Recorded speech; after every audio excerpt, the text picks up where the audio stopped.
Did you know that 5 days of Edgar Allan Poe's life vanished without a trace? Researchers still argue over at least 7 major clues: broken canes, missing letters, strange hospital notes. In just 10 heart-pounding minutes, we'll dive into the 3 wildest theories: cooping gangs, secret fevers, even rabies. Get ready for jaw-dropping discoveries, real data, and spine-tingling mysteries you won't believe. No fake stories, only eyewitness accounts, fresh research, and expert interviews laid bare. Let's unlock Poe's final secret right now. Absolutely. Number 1. The last unknown moments of Poe's life.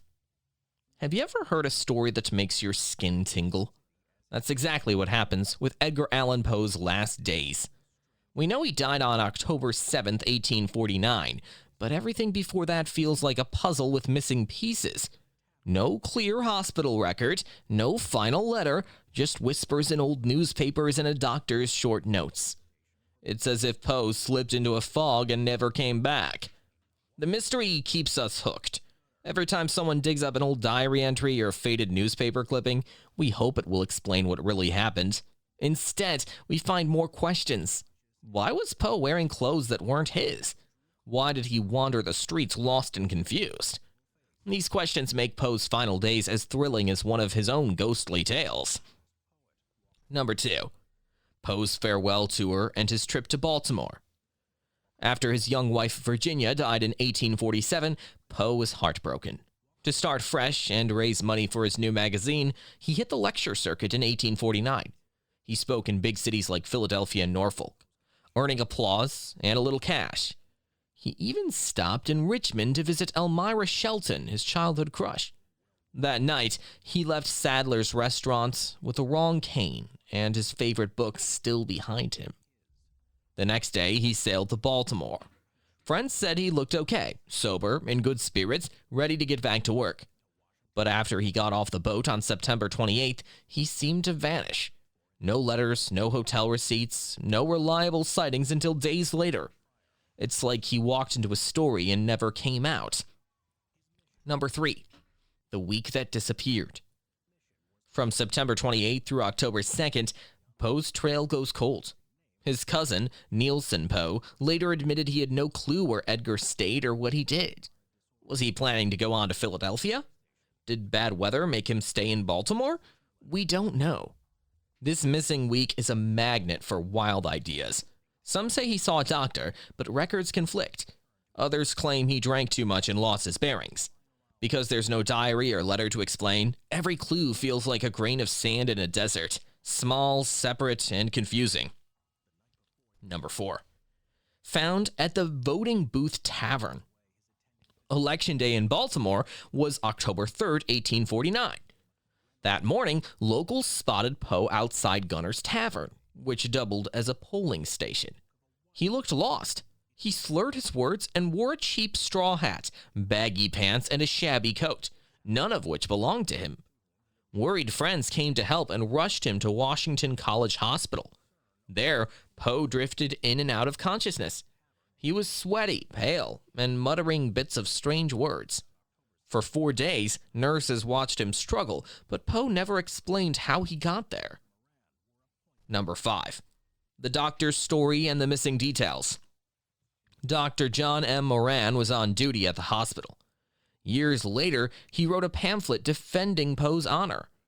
He said Poe showed no sign of drunkenness, blaming brain fever instead. But Dr. Moran's own letters to friends paint a different picture. He claimed Poe kept calling someone named Reynolds. Why the change? Historians think Moran wanted to protect Poe's image. Back then, a writer's reputation was fragile. By downplaying alcohol or foul play, Moran turned into a storyteller himself, one whose tale might be as twisted as Poe's own plots. Number 6. The notorious cooping theory. One of the most famous ideas is cooping, a brutal trick used by gangs on Election Day. They'd kidnap strangers, force them to drink, beat them if they refused, dress them in new clothes, and make them vote over and over under different names. Poe was found near the polls in the wrong clothes. Sound familiar? It's a thrilling image. Poe, terrified and dragged from place to place. But critics say Coopers choose ordinary, unknown men. Poe was famous. If anyone spotted him, the whole scam would blow up. Still, the Cooping tale snaps at our imaginations like a hungry raven. Number 7. Alcohol, illness, and other blame games. Soon after Poe's death, temperance crusaders pointed fingers at alcohol. J.E. Snodgrass, a well-known teetotaler, wrote that Poe's drinking finally caught up with him. Yes, Poe had struggled with drinking in his life, but did alcohol kill him that night? Other ideas popped up too. Some blamed a sudden cholera outbreak in Baltimore. Others thought epilepsy or tuberculosis might have taken hold. Modern doctors even suggested diabetes or rabies. But without blood tests or a detailed report, these guesses stay just that. Wild guesses. Number 8. A new deep dive in 2024. In April 2024, researcher David F. Galen published a fresh look at Poe's final days. He dug into dozens of letters, cross-checked hospital logs, and sized up every eyewitness story. Unlike earlier writers who picked a favorite theory, Galen lays out each clue and lets you decide what rings true. He leans toward alcohol-related trouble mixed with stress and bad health, but he admits we might never find a smoking gun.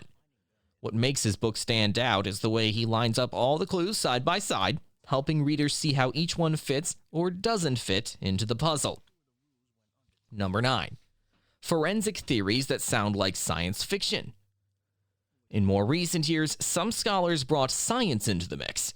Psychiatrist Arno Carlin said Poe might have had a rare enzyme problem that made alcohol act like poison in his brain. Imagine having coffee react like gasoline. It sounds wild, but it shows how weird science can be. Then Dr. Michael Benitez suggested rabies. He pointed to Poe's delirium and hallucinations, saying they fit a rabies case. But rabies usually shows more obvious signs, like fear of water. Without blood or tissue samples, these modern ideas stay fascinating what-ifs rather than proven facts. More than 175 years later, Poe's death is still front-page news for fans. Museums in Baltimore give tours of the old hospital site. Writers and filmmakers keep retelling the story, each adding a new twist. Every Halloween, ghost hunters and Poe lovers flock to his grave in Richmond. Why? Because a mystery is never boring. The gaps in Poe's story invite our own imaginations to fill them. We wonder if we could solve it, if we could find that missing diary or untold letter. And until we do, the tale of Poe's final days will keep whispering to readers and viewers, beckoning us to look one more time into the shadows. Thanks for watching. Stay curious, because some mysteries never die.